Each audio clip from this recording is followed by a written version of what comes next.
اہل بیت کی شہادت کو تماشا بنا دیا ہے۔ وہ کہتے ہیں یکم محرم سے پہلے ناچ گانا دیکھو، تماشا کرو، موج کرو، 10 یکم محرم سے 10 محرم تک بس مسلمان ہو جاؤ اور چوک میں کھڑے ہو کے امام حسین کی شہادت کا تماشا بناؤ۔ ایک شخص سے میں نے پوچھا تو وہاں کیوں گیا تھا؟ کہنے لگا میں تو تماشا دیکھنے گیا تھا۔ اب یقین کریں میرے خون کو جوش آیا، خون کو۔ میں نے کہا یار انہوں نے امام حسین کی شہادت کو تماشا بنایا اور تو تماش بین بن گیا ہے؟ سمجھ نہیں رہے قوم یہ کوئی تماشا ہے؟ اور سر پہ ٹوپی کوئی نہیں، چہرے پہ داڑھی کوئی نہیں، بال بڑھائے ہوئے ہیں، بازاری لوگوں کی طرح گلوں میں کپڑے ڈالے، ممبروں پہ ناچتے پھرتے ہیں۔ یہ لوگ اہل بیت کا نام لیں گے جن کی شکلیں اس قابل نہیں؟ یہ لوگ اہل بیت کا ذکر دیکھیں آپ نے؟ یہ سوشل میڈیا آیا تو مجھے بھی کچھ مکروہ چہرے دیکھنے کا موقع مل گیا، ورنہ میں باز رہتا تھا۔ آپ یقین کریں وہ شکلیں اس قابل ہیں کہ امام حسین کا نام لیں؟ آپ یقین کریں میں ایسے ایسے چہرے دیکھتا ہوں کہ میرا دل نہیں کرتا یہ سیدہ پاک کا اپنی نام سے زبان سے نام لے، طبیعت نہیں مانتی۔ جس آدمی نے سر ننگا کیا ہوا دیکھے نا آپ نے سوشل میڈیا پہ، ایسے یہ اس قابل ہے دیانتداری سے میری رعایت نہ کرنا؟ یہ شکل ہے امام حسین کا نام لینے والی؟ اور بی بی پاک کا نام جس سے مرضی سن لیتے ہو؟ میں تو بند کر دیتا ہوں کہ بند کر یار، اس کا چہرہ ہی نہیں اس قابل کہ اس سے حضرت فاطمہ کا ذکر سنا جائے۔ اس کو پتہ ہی نہیں کیسے نام لے رہا ہے حضرت فاطمہ کا۔ کچھ نعت خواہ ہیں وہ ناچ ناچ کے حضرت فاطمہ کا ذکر، شرم کرو، پتہ ہی نہیں کس کا نام لے رہے ہو، پتہ ہی نہیں کس کا ذکر کر رہے ہو، اونچا بولنا، داد دینا، یہ کرنا، اٹھ کے کھڑی، یہ تماشا ہے کوئی اہل بیت کا ذکر؟ پتہ ہی نہیں کس کا تذکرہ کر رہے ہو؟ جانتے ہو یہ کون ہے؟ صبح قیامت میرے نبی پاک علیہ السلام نے فرمایا رب حکم دے گا قیامت کے دن، ولی، نبی، غوث، کتب، ابدال آنکھیں بند کرے، نظریں جھکائے، سر جھکائے، یا اللہ کیا ہونے والا ہے؟ فرمایا محمد کی بیٹی فاطمہ کی سواری گزرنے والی ہے، رسول کی شہزادی گزرنے والی ہے، نظریں جھکاؤ۔ پتہ ہی نہیں یہ کون ہے، کس کا ذکر کر رہے ہو اور ناچتے پھرتے ہو، خبر ہی تمہیں۔ میرے دادا مرشد مفتی اعظم ہند مولانا مصطفیٰ رضا خان اعلیٰ حضرت کے چھوٹے بیٹے، ان کا ایک مرید اپنے کسی دوست سے کہنے لگا میرے پیر مفتی اعظم ہیں۔ اس نے کہا تم سنیوں کا طریقہ ہے جس کو بناتے ہو اعظم ہی بنا دیتے ہو، امام تو اعظم، اعلیٰ حضرت تو اعلیٰ حضرت، مفتی تو مفتی ہے، تمہارا طریقہ ہے۔ اس نے کہا نہیں میرے پیر واقعی بڑے عالم ہیں۔ اس نے کہا میں جاؤں گا ایسا مسئلہ پوچھوں گا تیرے پیر کو جواب ہی نہیں آئے گا۔ وہ ساتھ لے گیا، جب سرکار مفتی اعظم کی خدمت میں، اعلیٰ حضرت کے بیٹے وہ بھی چھوٹے والے، تیری نسل پاک میں ہے بچہ بچہ نور کا، چھوٹے بیٹے اعلیٰ حضرت کے بیٹھک میں بیٹھے تھے تو وہ آ گیا اعتراض کرنے والے کو لے کے، آپ کا مرید پوچھ لے جو مسئلہ پوچھنا ہے۔ بیٹھک کے 2 دروازے تھے، ایک بار کھلتا تھا ایک گھر میں بیٹھے، سلام کلام کے بعد کیسے آئے ہو؟ کہا حضور یہ کوئی بات پوچھنا چاہتا ہے، اور وہ رستے میں کہہ رہا تھا میں ایسا سوال پوچھوں گا تیرے پیر کو جواب ہی نہیں آئے گا، رستے میں یہ باتیں کرتا آ رہا۔ کہا پوچھو۔ اس نے پوچھا، کہنے لگا جی بتائیے نبی پاک علیہ السلام کی 4 بیٹیوں کے نام کیا ہیں؟ تو مفتی اعظم ہند اٹھے، جو دروازہ اندر کھلتا تھا اس کمرے سے اندر چلے گئے۔ وہ اعتراض، تنقید آسان ہوتی ہے، تعمیر مشکل ہوتی ہے، اعتراض لوگ فٹافٹ کر لیتے ہیں۔ کہنے لگا تو تیرے پیر کو تو 4 بیٹیوں کے نام نہیں آتے، وہ کتاب دیکھنے چلے گئے ہیں، وہ تو دیکھ کے بتائیں گے، ان کو تو نام نہیں یاد۔ پر کیا کرے، فاضل بریلوی کا کمال ہی بڑا انوکھا ہے، یہ رضا کے نیزے کی مار ہے کہ عدو کے سینے میں غار۔ اعلیٰ حضرت کا رنگ ہی کچھ نرالا ہے۔ شہزادہ اعلیٰ حضرت واپس آئے، سر پہ امامہ ہے اور داڑھی سے پانی کے قطرے گر رہے ہیں، اور آ کے کھڑے ہوئے تو فرمانے لگے میں وضو کرنے گیا تھا، میں نے نبی پاک کی بیٹیوں کے نام کبھی بغیر وضو کے زبان سے ادا ہی نہیں کیے، میں وضو کرنے گیا تھا۔ وہ شخص کہنے لگا حضور وضو کے ساتھ؟ تو آنکھوں میں آنسو آ گئے، فرمانے لگے تمہیں کیا بتاؤں وہ کس پاک گھرانے کی شہزادیاں ہیں۔ رو پڑے، کہنے لگے میرے تو باپ کا عقیدہ ہے کہ تیری نسل پاک میں ہے بچہ بچہ نور کا، تو ہے نے نور تیرا سب گھرانہ نور کا۔ میں کیا کروں، مجبوری ہے۔ ہمارے بزرگوں نے اہل بیت کی محبت کا یہ رنگ پیش کیا ہے۔ میرے اعلیٰ حضرت رحمت اللہ علیہ اب موضوع نہیں تھا, بات کہیں اور نکل جائے گی, عنوان بھی بیان کرنا ہے. پالکی میں بٹھا کے لے جایا جا رہا تھا, ڈولی ہوتی تھی, پالکی میں بٹھایا جاتا تھا علماء کو. جس طرح بچیاں ڈولی میں بٹھا کے, تو ہندوستان میں ایک رواج رہا کہ علماء کو لوگ پالکی میں بٹھا کے کندھوں پہ اٹھاتے تھے, 4 مزدور وہ ڈولی پالکی اٹھایا کرتے. اعلیٰ حضرت کو بھی اٹھا کے لے جایا جا رہا ہے. فاضل بریلوی نے فرمایا رکھ دو نیچے. نیچے رکھا تو فرمانے لگے تم میں سید زادہ کون ہے؟ حضور کیا ہوا؟ فرمانے لگے مجھے رسول اللہ کے خون کی خوشبو آ رہی ہے, مجھے خالص خون کی خوشبو آ رہی ہے. چپ کر گئے چاروں مزدور. آپ نے فرمایا تمہیں قسم ہو رسول پاک کی, بتاؤ تم میں سید زادہ کون ہے؟ تو ایک کمزور شخص اٹھا کہنے لگا حضور مزدور سے مزدوری لینی چاہیے, ذات برادری نہیں پوچھنی چاہیے. اعلیٰ حضرت نے فرمایا شاہ جی یہ آپ نے کیا کیا, مجھے ہی کندھوں پہ اٹھا لیا. لاکھوں لوگوں کا پیر اور ہزاروں مشائخ اور علماء کی آنکھوں کی ٹھنڈک, بریلی کے امام جن کا قلم اٹھے تو وقت کے بڑے بڑے سورما گردنیں جھکا دے. اعلیٰ حضرت رحمت اللہ تعالی علیہ پہلے تو اپنی پگڑی اٹھا کے پیروں میں بچھائی, کہنے لگے تیرے نانے کے نام پہ کھایا ہے, تیرے ہی کندھوں پہ چڑھ گیا ہوں, واسطہ مصطفیٰ کا مجھے معاف کرو. تو شہزادے نے پگڑی اٹھائی, کہا اعلیٰ حضرت ایسے تو نہ کیجیے. فرمایا نہیں ابھی میرا دل راضی نہیں ہوا. پھر اس شہزادے کو اعلیٰ حضرت رحمت اللہ علیہ نے پالکی میں بٹھایا. شہزادہ سید زادہ مزدور ہے, بظاہر پڑھا لکھا نہیں, غریب ہے, ان کو پالکی میں بٹھایا اور فرمایا ایک طرف سے میں اٹھاؤں گا, ایک طرف سے میرا بیٹا حجت الاسلام حامد رضا اٹھائے گا, ایک طرف سے ملک العلماء مولانا ظفر الدین بہاری بخاری کی شرح لکھنے والا اٹھائے گا, ایک طرف سے فقہ حنفی کا انسائیکلوپیڈیا بحر شریعت لکھنے والا مفتی صدر الشریعہ مولانا امجد علی اعظمی اٹھائیں گے. چاروں نے جب اٹھایا وہ جا رہے تھے تو مولانا حسن رضا فاضل بریلوی فرما رہے تھے بے ادب گستاخ فرقوں کو سنا دے اے حسن, بے ادب گستاخ فرقوں کو سنا دے اے حسن. یوں کہا کرتے ہیں سنی داستان اہل بیت, یوں کہا کرتے ہیں سنی داستان. یہ ہمارا طریقہ ہے رسول اللہ سے پیار کرنے کا, یہ ہمارا طریقہ ہے اہل بیت سے. یہ کیا محبت ہوئی؟ یکم محرم سے 10 محرم تک بازاری لوگ کھڑے کر دی اور کہا اہل بیت کا ذکر کریں گے اور زینب پاک کا نام لیں گے اور سکینہ پاک کی, یہ لوگ پاک کریں گے جن کا لب و لہجہ ہی بازاری ہے, یہ گفتگو کریں گے. اور بہت سارے ہمارے لوگ دیکھنے چلے جاتے ہیں, اور مجھے شکوہ ہے اپنے دوستوں سے بھی, یہ چپ کر کے بیٹھے رہتے ہیں محرم کے دنوں میں. آپ کا کوئی تعلق نہیں امام علی مقام کے ساتھ. کل بھی روزہ رکھیں گے انشاءاللہ, پرسوں بھی روزہ رکھیں گے, اور ہم امام حسین کا دن اس طرح منائیں گے کہ روزانہ قرآن پاک کی تلاوت کریں گے. ہم امام علی مقام کی یاد اس طرح منائیں گے کہ حسین تو نے جس سجدے میں سر کٹایا تھا 9-10 کو زیادہ سجدے کریں گے, اور تو نے جو قرآن پاک نیزے کی نوک پہ بھی جاری رکھا, ہم بھی 9-10 محرم سارا قرآن پڑھ کے گزار دیں گے. اور امام علی مقام کی فکر کو سمجھے, سوچ کو سمجھے. میں مضمون سارا بیان کرنا چاہ رہا تھا پر اب مجھے لوٹنا پڑے گا.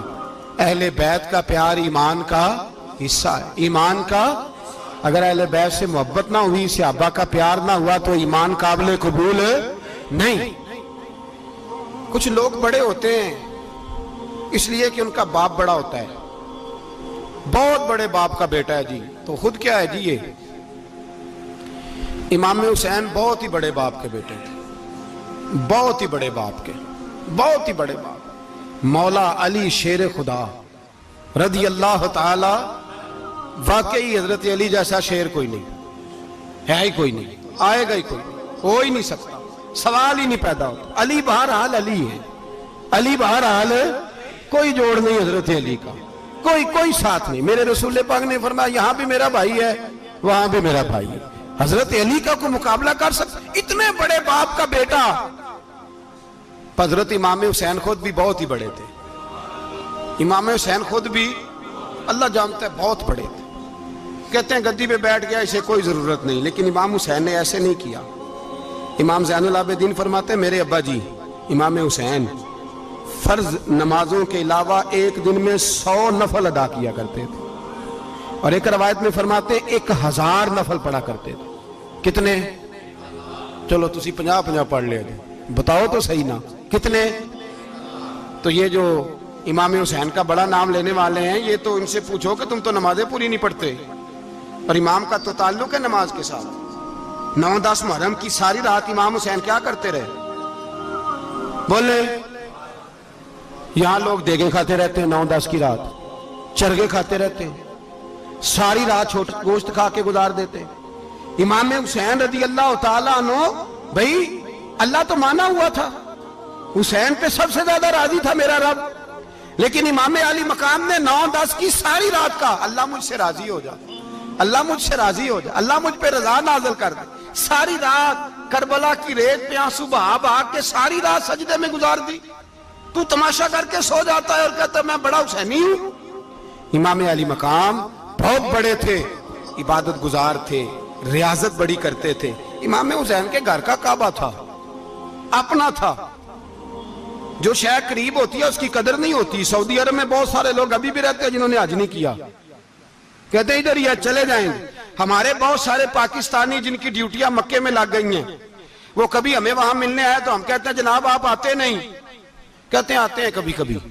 ان کو حرم شریف کی وہ قدر، لیکن امام حسین علی مقام کا کردار یہ تھا کہ مدینے سے دونوں بھائی مدینے سے پیدل جایا کرتے تھے مکے کا حج کرنے۔ کس طرح؟ انہوں نے یہ نہیں کہا ہمیں ریاضت کی ضرورت نہیں، عبادت کی ضرورت نہیں، ہم تو حضور کا خون ہے، بخشے بخشائیں۔ پیدل مدینے سے دونوں شہزادے اور اس طرح پیدل جاتے تھے، ایک دفعہ نہیں، 2 دفعہ نہیں، 25 حج دونوں نے پیدل مکے جا کے ادا فرمایا۔ 25 حج۔ تجھے کبھی توفیق ہی نہیں ہوئی؟ تو جہاز پہ جانا بھی پسند نہیں کرتا، تو خیال ہی نہیں کرتا کہ کتنی قدر ہے اللہ کے گھر کی۔ 25 حج۔ اور سخاوت کا یہ حال تھا، سخاوت کا، کہ امام زین العابدین فرماتے 1,00,000 دینار سویرے آیا۔ کتنا؟ سمجھ لیں اربوں خربوں روپے آج کے حساب سے، 1,00,000 دینار۔ اور فرماتے ہیں فاطمہ کے لال دروازے پہ بیٹھ گئے پیسے لے کے، اور لوگوں کو بلا بلا کے نظر دی، فرمایا تھوڑے سے لے جاؤ، تھوڑے سے لے جاؤ، تھوڑے سے لے جاؤ، تھوڑے سے۔ فرماتے زور تک امام حسین نے لاکھوں بانٹ دیے۔ اٹھ کے اندر آئے تو میں نے کہا ابا جی کو 1 دینار بچا لیتے، آپ جب بازو اٹھاتے ہیں تو آپ کے کرتے پہ 17 پہ بند لگے ہوئے ہیں، ایک کرتا ہی نیا لے لیتے۔ تو فرماتے میری طرف دیکھ کے کہنے لگے بیٹے یہ نہیں کہا کہ میں لے لیتا کرتا، لفظوں پہ غور کرنا۔ فرمانے لگے بیٹے اگر تو پہلے بتاتا تو پھر میں سوچتا، پہلے بتاتا تو پھر بھی میں یہ نہیں کہا رکھ لیتا، پھر بھی میں سوچتا رکھنا ہے کہ نہیں۔ امام حسین نے سخاوت کی، عبادت کی، ریاضت کی، قرآن پڑھا، تلاوت کی، درگزر کیا، پیار کیا۔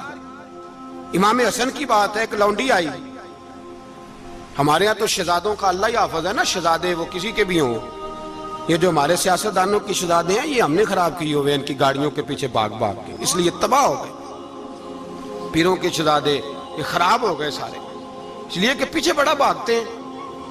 امام حسن کے پاس ایک لونڈی تھی، وہ دودھ لے کے آئی، دودھ گرم تھا، آپ کے اوپر گر گیا، اور وہ تھی بھی اسی طرح کی، اکثر کام بے دھیانی میں کرتی تھی، کنیز تھی گھر، دودھ گرا تو وہ کانپنے لگی کہ میں نے کئی غلطیاں کی، اب تو بہت سخت غلطی ہے، گرم دودھ امام پہ پڑ گیا۔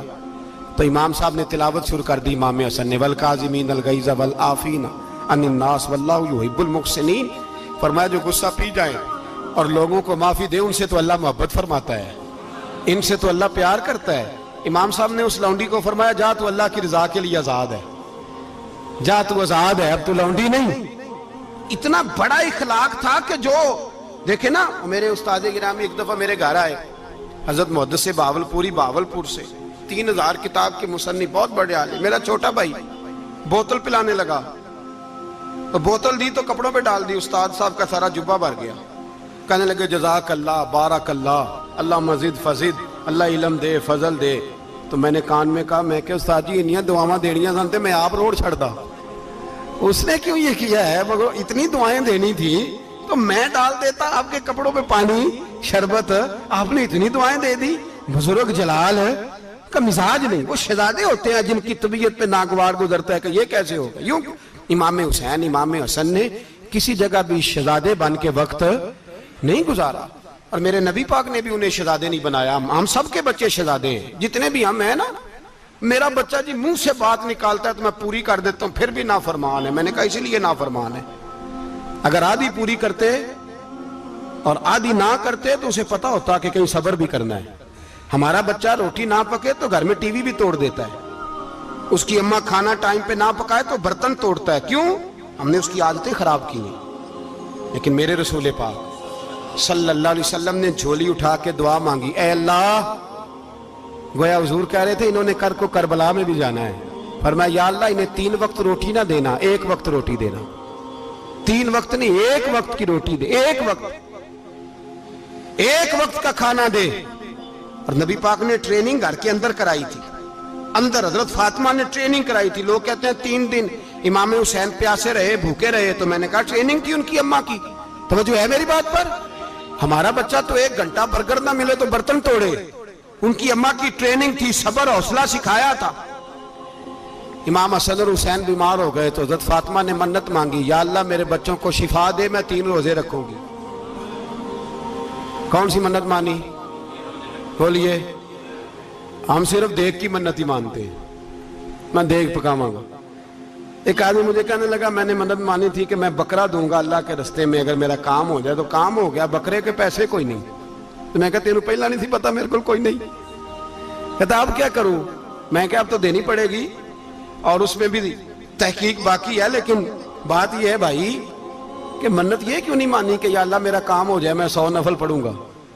جو بھی منت مانگتا ہے وہ دیکھ کی مان لیتا ہے، بکرے کی منت ہی مانتے ہو، یہ کیوں نہیں منت مانتے کہ یا اللہ میرا کام ہو جائے تو میں پورا قرآن شریف ختم کروں گا؟ یہ ذرا پڑھنا پڑتا ہے، اس لیے عبادت کرنی پڑتی ہے، اس لیے اس کی منت ہی نہیں مانتے سرے سے۔ حضرت فاطمہ نے کیا منت مانگی؟ بچے صحیح ہو جائیں گے تو بولیے 3 روزے رکھوں گا۔ اللہ تبارک و تعالیٰ نے بچوں کو شفا عطا فرما دی، اور میں سمجھتا ہوں یہ کربلا کی ٹریننگ تھی۔ روزے رکھے بچوں نے، کس نے روزے رکھے؟ بچوں نے۔ کس نے؟ 7-8 سال کی عمریں بچوں کی۔ حضرت علی فرماتے ہیں جب میں نے دیکھا نا میرے بچے بھی روزے سے ہیں تو میں کہیں سے تھوڑے سے جوں لایا، یہ شہزادے ہیں کائنات کے سب سے بڑے۔ فرماتے ہیں میں نے بی بی پاک کو دیے تو سیدہ پاک نے جوں پیسے روٹیاں پکائیں، اور جب عین افطاری کے وقت کھانا سامنے آیا تو دروازے پہ بھکاری آیا، عین بڑا بے نیاز ہے اللہ، عجیب رنگ ہے مالک کا۔ عین افطاری کا وقت جب آدمی کہتا ہے کہ فٹافٹ ہو جائے، بھکاری دروازے پہ آیا اور اس نے صدا دی، او میرے رسول کے گھر والوں، کئی دنوں سے روٹی نہیں کھائی۔ حضرت علی نے، حضرت فاطمہ نے بچوں کی طرف دیکھا تو امام حسین چھوٹے تھے سب سے، انہوں نے سب سے پہلے برتن اٹھائے کھانے والے، اور کہنے لگے اماں میں نہ دے کے آؤں؟ حضرت فاطمہ رشک کرنے لگی، مصطفیٰ کے نواسے باہر گئے، اپنے حصے کا کھانا وَيُؤْثِرُونَ عَلَىٰ أَنفُسِهِمْ وَلَوْ كَانَ بِهِمْ خَصَاصَةٌ، اللہ فرماتے ہیں انہیں بڑی اشد ضرورت بھی ہو پھر بھی وہ دوسروں پہ اثار کر دیتے ہیں۔ وہ کھانا باہر امام حسین دے آئے، پانی سے روزہ کھولا، کھجورے کھائی، لیٹ گئے، سویرے کھجورے کھائی، روزہ رکھ لیا۔ شام ہوئی تو حضرت علی فرماتے ہیں میں پھر اگلے دن کے روزے کے لیے جوں لایا، فاطمہ نے پیچھے روٹیاں پکائیں، 2 دنوں کی بھوک تھی پر مالک تو بڑا بے نیاز ہے۔ آزمانے پہ آیا تو اس رنگ میں عین افطاری کے وقت دروازے سے آواز نکلی، اور مانگنے والے نے کہا کہ بھوکا بھی ہوں اور یتیم بھی ہوں، یتیم ہوں۔ حضرت فاطمہ کہنے لگی بیٹا دیر نہ کرنا، یتیم کا پیٹ بھرنے میں دیر نہیں ہونی چاہیے۔ کھانا باہر چلا گیا، پانی سے روزہ، کھجورے، شہزادے ہیں شہزادے، یہ 2 جہاں کے شاہ ہیں، پاس کچھ رکھتے نہیں، 2 جہاں کی نعمتیں ہیں ان کے خالی ہاتھ میں۔ کھجور پانی سے افطاری بھی، سحری بھی، سویرے پھر اٹھے، روزہ رکھا، 3را دن ہے، 3را۔ ذرا دل پہ ہاتھ رکھنا، بچہ ایک رات بھوکا ہو تو اماں سوتی نہیں، اور میں کہا کرتا ہوں اماں فالج والی ہو نا، فالج والی ماں، فالج زدہ، تو آدھی رات کو اس کا بیٹا جوان کہے تھوڑی بھوک لگی ہوئی تھی، تو اماں کو رینگنا بھی پڑے تو وہ رینگ کے بھی جاتی ہے، روٹی پکاتی ہے، کہتے ہیں میرا لال بھوکا نہ سو جائے۔ اور مصطفیٰ کی بیٹی سے زیادہ بچوں سے کون پیار کر سکتا ہے؟ اور 3 دن کے بھوکے بچے، 3را دن آیا، بڑے حوصلے سے بی بی کہہ دیتی ہے چھوڑو ان کا تو کام ہے، یہ تو آتے رہتے ہیں، میرے بچے بھوکے، تم پہلے روٹی کھاؤ۔ لیکن میرے بھائی کربلا ایسے نہیں سجتی، یہ جو برگر کھا کے ناراض ہونے والے بچے ہوتے ہیں یہ میدانوں میں نہیں نکل پاتے، ان کے لیے مشکل ہوتا ہے۔ حضرت فاطمہ نے، حضرت علی نے ڈیوٹی کی، ڈیوٹی اپنے بچوں کو تیار کیا کربلا کے لیے۔ تیسرے دن جب رکھا صاحب نے کھانا تو باہر سے بولنے والا بولا کہا میں مسکین ہوں، لاچار ہوں، گھر بھی کوئی نہیں، کھانا بھی کوئی نہیں۔ امام حسین پھر اٹھے، تیسرے دن کا بھی کھانا دے دیا۔ حضرت علی فرماتے میں بچے پکڑ کے مسجد لے کے گیا، کہیں بھوک سے میرے لال گر نہ جائیں۔ کہتے ہیں ہامتے کامتے تینوں شہزادے مسجد میں داخل جو ہوئے تو بس ہماری قیمت پڑ گئی، مول پڑ گیا ہمارا۔ کہتے ہیں مسجد میں قدم رکھا تو ایسے لگا جیسے نبی پاک ہمارا انتظار کر رہے ہیں۔ فرماتے ہیں تیسرے دن کی مغرب پڑھنے گئے تو حضور نے تینوں باپ بیٹوں کو چہرے دیکھے، فرمایا علی یہ جبریل کھڑے ہیں اور فرما رہے ہیں تیرے 3 دن کا عمل خدا کو بھی بڑا پسند آیا ہے، محمد مصطفیٰ کو بھی بڑا پسند آیا ہے، بڑا پسند آیا ہے 3 دن کا عمل۔ میرے بھائی ٹریننگ کرائی، ٹریننگ۔ ہمارے ہاں تو حال بڑا سخت ہے، اور دین کا معاملہ چوری آتے ہیں بچے گھروں سے چوری نمازیں پڑھنے، داڑھی رکھ لے تو سب سے پہلے مسئلہ اماں کو بنتا ہے، سب سے پہلا۔ انہوں نے ٹریننگ کی، دین کے لیے تیار کیا، ہمتیں بدھائیں، اور رسول پاک علیہ السلام نے خود اپنی بیٹی کی تربیت فرمائی، شہزادی کی۔ کس کی؟ دنیا میں سب سے بڑی شہزادی کون ہے؟ آپ نام لیں گے تو دل ٹھنڈا ہوگا انشاءاللہ۔ میرا عقیدہ ہے حضرت فاطمہ کا نام لے تو اللہ دل کو سکون دیتا ہے۔ سب سے بڑی شہزادی سیدہ، بولیے سیدہ فاطمہ الزہرا رضی اللہ تعالی عنہ۔ حضرت علی فرماتے ہیں حضور بڑا پیار کرتے تھے حضرت فاطمہ سے، جب سفر پہ جاتے تو سب سے آخر میں حضرت فاطمہ سے ملتے، واپس آتے تو سب سے پہلے حضرت فاطمہ سے ملتے۔ فرماتے ایک جہاد کے لیے حضور چلے گئے اور مجھے نائب بنا کے چھوڑ گئے، میرے پاس مال غنیمت کے تھوڑے سے پیسے تھے، تھوڑی سی رقم تھی، تو میں نے سوچا کہ میں نے فاطمہ کو کبھی تحفہ نہیں دیا تو ایک زنجیر نہ سونے کی خرید کے دوں۔ کہتے ایک چین سونے کی زنجیر خرید کے میں نے حضرت فاطمہ کو تحفہ دی تو سیدہ نے پہن لی۔ کچھ دنوں کے بعد خبر آئی کہ حضور کل پہنچ رہے ہیں واپس۔ کہتے میں نے فاطمہ کو بتایا تو مجھے پتا تھا فاطمہ کیا کرے گی۔ سیدہ نے سارا گھر صاف کیا، ساری تیاریاں کی، کھانے چنے، جو اس وقت ماحول تھا ہر لحاظ سے حضور کی آمد کا انتظار کیا، اور سویرے سے ہی حضرت فاطمہ بیٹھ گئی۔ سویرے سے حضور کئی دنوں کے بعد آ رہے ہیں، کمال ہو گئی۔ فرماتے ہیں جب محبوب تشریف لائے نا، پہلا قدم نبی پاک نے حضرت فاطمہ کے گھر کے اندر رکھا، السلام علیکم کہا، اور شیر خدا فرماتے جناب فاطمہ کو دیکھا اور نبی پاک واپس پلٹ گئے۔ کہتے میں نہیں تھا گھر میں واپس آیا، بی بی صاحبہ نے بتایا اور میں نے دیکھا کہ فاطمہ اس طرح روتی ہے کہ میں نے ایسا روتے کبھی دیکھا ہی نہیں۔ فاطمہ ہوا کیا کا پتہ کرو۔ حضور چلے گئے پر بغیر ملے ہی چلے گئے۔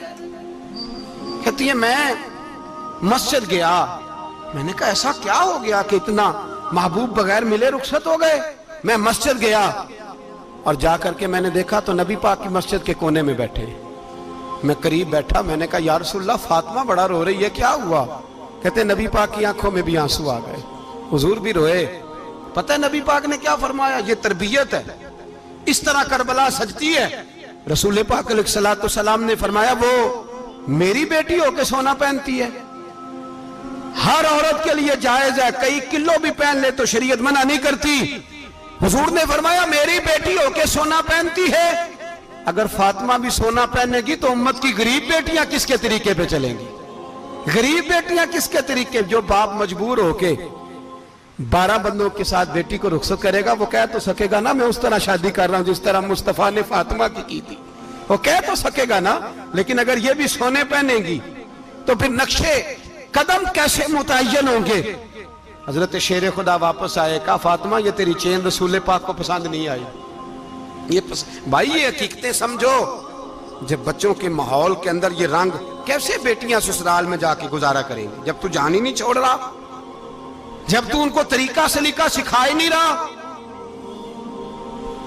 اللہ ماشاءاللہ کثرت کے ساتھ ماں باپ کی غلط بریفنگ ہوتی ہے، جو ہستا بستا گھر خراب ہوتا ہے، اور بچے کے ماں باپ بھی تکلیف میں ہوتے ہیں، اس لیے کہ بچہ تکلیف میں ہوتا ہے۔ خدا را ان بچیوں کے ساتھ وہ معاملہ کریں کہ یہ اپنے گھر جا کے اگر کچھ مشکل بھی دیکھنی پڑے تو وقت گزار سکے. بھائی میرے رسول پاک علیہ السلام نے تیاری کرائی، ٹریننگ دی اور تربیت کی اپنی اہل بیت کی، اس لیے 3 دن پانی بھی بند رہا تو انہیں کوئی پریشانی. یزید نے کہا سونا لے لو، ہیرے لے لو، جواہرات لے لو، لیکن ان کی دلچسپی نہیں تھی تو ان کے قریب کوئی شے آ سکی. یہاں لوگ بکتے اس لیے ہیں کہ موج کرنے کا بڑا شوق ہے، مکان بنگلہ کاریں پجارو یہ چیزیں پریشان کرتی ہیں تو لوگ بکتے ہیں. مضمون کو سمیٹنا ہے. میں 3-4 موضوع آج بیان کرنا چاہتا تھا لیکن باتیں بس پھسل کے دائیں بائیں نکل جاتی ہیں. جو بدر کی جنگ تھی نا وہ کفر اسلام کی جنگ تھی. احد کی جنگ بول کے بتائیں. خیبر کی، خندق، کربلا نہیں، حق و باطل کی. کون سی بولیں؟ نہیں، ایک دفعہ سارے بولیں آپ کو ثواب ہوگا، کیونکہ امام حسین کو آپ حق پہ کہیں گے تو اللہ آپ کو اجر دے گا. کون سی جنگ تھی؟ ہمارے حکمران پتہ کیا کہتے ہیں مولوی ہر وقت ہمارے پیچھے پڑے رہتے ہیں، ہم نہیں مسلمان، ہم نہیں نماز پڑھتے. تمہیں تو سورۃ اخلاص نہیں آتی. یزید تو جمعہ پڑھایا کرتا تھا، تو جمعے کو خطبہ دیتا تھا. اور عجیب لفظ لکھے ہیں بعض تاریخ لکھنے والوں نے کہ جمعے کا دن تھا تو امام حسین 10 محرم نا جمعے والے دن تھی، تو امام حسین کربلا میں باہر نکلے تو آپ نے فرمایا اتمام حجت کر دوں، کوئی یہ نہ سمجھے کہ مجھے تو پتہ ہی نہیں چلا غلطی سے تیر لگ گیا امام حسین کو. آپ نے فرمایا مجھے بتاؤ تو صحیح مجھے کیوں شہید کر رہے ہو؟ کوئی نہ بتا سکا. تو امام حسین نے فرمایا مجھے کیا ضرورت تھی مدینہ چھوڑ کے مسجد نبوی چھوڑ کے آتا، میں تو اس لیے آیا ہوں کہ جس کو تم نے حکمران بنایا وہ شرابی ہے. کون ہے؟ وہ رنڈیوں کا ناچ دیکھتا ہے، مجرے دیکھتا ہے، مجرے. وہ اللہ کے حلال کو حرام اور حرام کو حلال کہتا ہے، لہذا مسلمانوں کا حکمران بننے کے قابل ہے یہ امام. اور یہ میں آپ کو ایک نہیں، میں 20 تاریخوں میں دکھاؤں گا کہ یہی خطبہ امام حسین کا کہ تم نے اللہ کے حلال کو حرام، حرام کو حلال کہا، شراب، زنا، جوا، بدکاری عام کر دی، لہذا یزید مسلمانوں کا حکمران بننے کا اہل.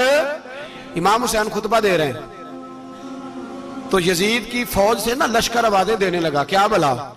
کہنے لگے حسین جلدی کرو، یا بیعت کرو یا جنگ کرو، دیر نہ کرو، ہمارا جمعہ لیٹ ہو رہا ہے. بلے ہو نمازیو، ہمارا جمعہ لیٹ ہو رہا ہے. جمعہ حسین کو شہید کریں گے، گردن کاٹیں گے، پھر جمعہ پڑھیں گے، نماز پڑھیں گے اور نماز میں کہیں گے اللہم صلی علی محمد وعلا. یہ نمازی ہیں. اہل بیت کی گردن پہ چھری چلائیں گے، پھر نماز پڑھیں گے اور کہیں گے اللہم صلی علی محمد وعلا. بلے ہو نمازیو. علامہ ہزاروی کہا کرتے تھے بلے ہو نمازیو. کیسے نمازیو کہ اہل بیت کی گردن پہ چھری اور ساتھ ہی اللہم صلی علی محمد وعلا؟ یہ کیسے نمازی ہو؟ یہ آج پوری دنیا کا حکمران اللہ ماشاءاللہ اسی طرح کا نمازی ہے. وہ کہتا میری فوٹو دیکھی نہیں، میں نے عید پڑھی ہے مسجد میں، دیکھا نہیں فوٹو لگی ہوئی تھی، میں نے بھی عید پڑھی ہے، جمعہ پڑھا نہیں میں نے. میرا بھی ابا فوت ہو جائے تو جنازہ پڑھتا ہوں، مولوی مجھے مسلمان کیوں نہیں مانتا؟ میں نے کہا یزید کو کیوں نہیں امام حسین نے مسلمان مانا؟ وہ تو دمشق کی جامع مسجد کا خطیب تھا. امام حسین نے سبق دیا ہے، سبق کہ زانی شرابی کو حکمران بنایا جا سکتا. پر میں کیا کروں، کلیجہ پھٹتا ہے، روح کانپتی ہے، دل تڑپتا ہے. مجھے ایسے لگتا ہے کہ جب میری ملت کا جوان اپنے موبائل پہ مجرا دیکھتا ہے نا، گندا مجرا، تو مجھے لگتا ہے 6 مہینے کا حضرت علی اصغر کا مزار کانپنے لگتا ہے کہ یا اللہ جس کام کے خلاف میں نے 6 مہینے کی جان قربان کی، میرے ماننے والے وہ کام کر رہے ہیں، میرے ماننے والے.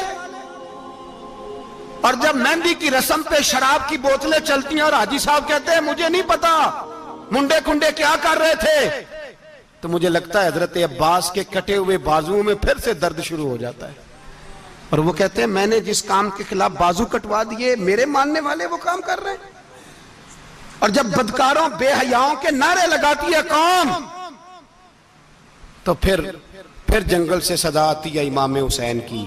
پھر حسین کہتے ہیں کہ نہیں، ابھی کربلا ختم تو نہیں ہوئی، حسین ابھی کربلا میں، حسین ابھی بھی جب اور یہ میں سب کی بات کر رہا ہوں، پاکستانیوں کی نہیں، صرف سارے حکمران، بہت سارے جو اسلام کا دعویٰ کرتے ہیں، وہ جب جہاز سے اتر کے دوسرے ملک میں جاتے ہیں تو جبے کے نیچے سے پینٹیں نکال لیتے ہیں.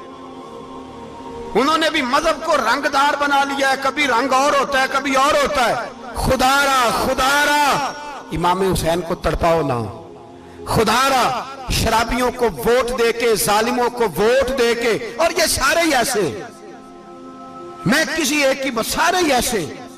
یزید نے بھی کتا رکھا ہوا تھا، اس کے بھی ساتھ سویا کرتا، آپ کے بھی کئی سیاستدانوں نے پالے ہوئے.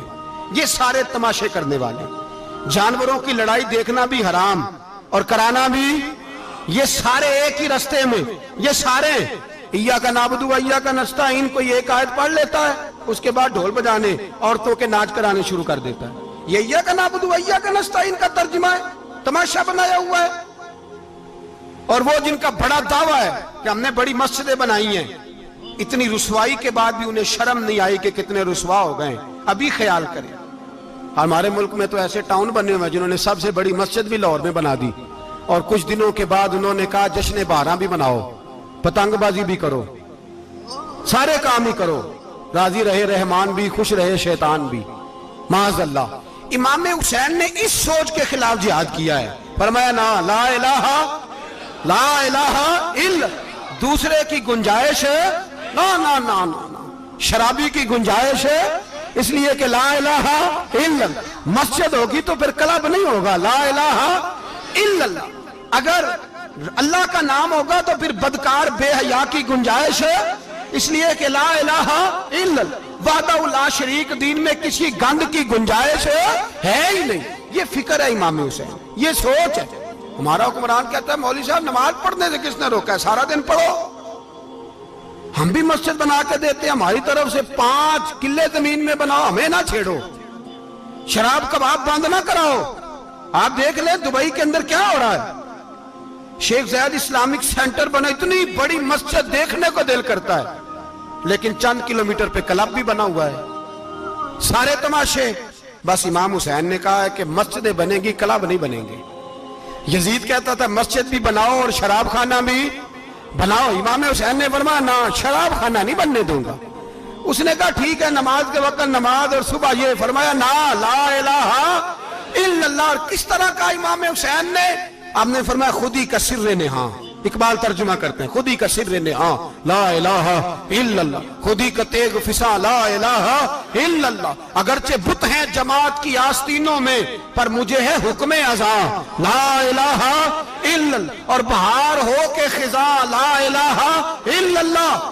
اور پھر بول پڑے اقبال اور کہنے لگے اگر یہ دور اپنے ابراہیم کی تلاش میں ہے، یہ دور اپنے ابراہیم کی تلاش میں، کیونکہ صنم کدا ہے جہاں لا الہ الا اللہ. اور اس کا ترجمہ انہوں نے کہا تھا نا یہ دور اپنے ابراہیم کی. ہمارے شہر کے بزرگ تھے شیخ عبدالصبور بیگ منشور ہزاروی علیہ رحمہ، انہوں نے ترجمہ کیا. وہ کہنے لگے اس شاہ مشرقین کی، اس نور عین کی. مجھے حضرت صاحب کا یہ شعر بڑا ہی پسند ہے، بڑا ہی پسند ہے مجھے، ان کا یہ مصرع بڑا ہی پسند ہے. اور میں ان کی قبر پہ جب ان کے انتقال کے بعد آگے بڑھا فاتحہ کے لیے تو پھر بھی میرے کانوں میں ان کا یہ فکرہ گونج رہا تھا. وہ کہا کرتے تھے اس شاہ مشرقین کی، اس نور عین کی، مطلوب ہے جہاں کو قیادت حسین کی. ہر سو یزیدیوں کا زمانے میں زور ہے، ہر سو یزیدیوں کا. دیکھو بزرگ کیا کہتے ہیں، ہر سو یزیدیوں کا.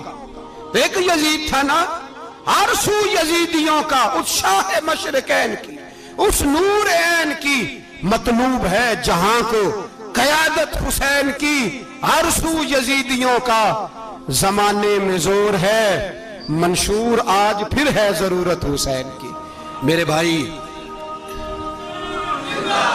امام حسین، اب پتہ کیا کیا کریں، ایک معروف نعرہ ہے امام حسین تو زندہ باد ہے، اور انشاءاللہ وہ پہلے بھی زندہ باد تھے، قیامت تک کی زندہ باد ہے.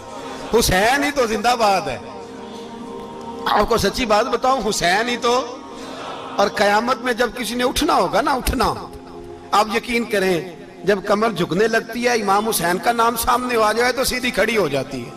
حسین تو علامت ہے کھڑے ہونے کی. اور دنیا میں قتیل اس سا منافق نہیں کوئی جو ظلم تو سہتا ہے بغاوت نہیں کرتا. یہ امام حسین نے ہمیں بتلایا ہے کہ وہ منافق بے ایمان ہے جو ظلم سہے اور چپ کرے، یزیدی کے خلاف کھڑا نہ ہو. اس لیے ہم کہتے ہم سے نہ رقم ہوں گے قصیدے یزید کے، ہم لوگ تو حسین کے سیرت نگار ہیں. یہ کیسے زندہ باد، یہ نعرہ ضروری ہے. مردہ آباد، اس نعرے کی ضرورت ہے. اس نعرے کی حسین تو زندہ باد ہے لیکن حسینیت زندہ باد. اور مردہ آباد کیا ہے؟ اس لیے کہ یزیدیت بھی مری نہیں. یزید مرا پر یزیدیت وہ سسکتی ہے، دم توڑتی ہے، پر کسی نہ کسی رنگ میں، کسی نہ کسی کی شکل میں اٹھ کھڑی ہوتی ہے. اسی لیے اقبال نے کہا ستیزہ کار رہا ہے ازل سے تا امروز، چراغ مصطفی سے شرار بولہبی. اس نے کہا ہر جگہ کہیں نہ کہیں حضور علیہ السلام کی روشنی سے کوئی نہ کوئی لڑنے کی. کھڑے کرو اپنے آپ کو. کیوں ظالموں کی مدد کرتے ہو؟ کیوں بے ایمانوں کے سپورٹر بنتے ہو؟ کیوں ان لوگوں کے نعرے لگاتے ہو جو یزیدی ہیں؟ حسینی بنو، حسینی بن کے زندہ رہو. کوئی کھا نہیں جائے گا، کوئی کھا نہیں جائے گا. یزید مر جایا کرتے ہیں اور حسینیت آج بھی زندہ ہے اور قیامت تک زندہ رہے گی. جو شرابی ہے، زانی ہے، بدکار ہے، اگر تو آپ کی تبلیغ پہ باز آ جائے تو ٹھیک، ورنہ آپ کا اس کے ساتھ دوستانہ رکھنا بھی حرام ہے. کیا فتویٰ دیا میں نے؟ حرام ہے، حرام. اگر آپ کا دوستانہ ہے تو پھر 9-10 محرم کو دیگ نہ پکانا چاول کی. اس لیے کہ امام حسین کو تیری بریانی کی کوئی ضرورت نہیں. تیری باسمتی اور چھوٹا گوشت سنبھال کے رکھنا گھر میں، کوئی حاجت نہیں. اگر شرابی، کبابی، زانی، بدکار سے دوستانہ ہے، اگر محلے کے غریبوں کو گالی دینے والوں کے ساتھ تیری دوستی ہے تو پھر 10 محرم کو چاول کی دیگ بالکل نہ پکانا. اس لیے کہ یہ کوئی تماشا نہیں کہ دوستی قاتل سے بھی مقتول سے یارانہ بھی. کوئی مطلب نہیں اس بات کا. امام حسین کو ماننا ہے تو پھر ڈٹ کے مانو. مظلوموں کے ساتھ کھڑے ہو جاؤ، غریبوں کے ساتھ کھڑے ہو جاؤ. برما کی بات کرو، برما کے مسلمان کی بات کرو، فلسطین، کشمیر، ان سب کے حق میں مسلمان اس وقت کھڑے ہوں گے جب سوچ حسینی ہو جائے گی، جب نظریہ حسینی ہوگا پھر کھڑے ہوں گے. 10 محرم ضائع نہیں کریں. اہل سنت کی علماء جہاں جہاں قرآن و سنت کی روشنی میں امام حسین کی بات کریں، جہاں جہاں بھی کریں وہاں جا کے شریک ہو. ہم بھی ہر سال بیٹھتے ہیں امام حسین کی یاد منانے، اور اس طرح بیٹھتے ہیں کہ حسین ہمارا ہے، حسین ہے. اور انسان کو بیدار تو ہو لینے دو، ہر شخص پکارے گا ہمارے ہیں حسین.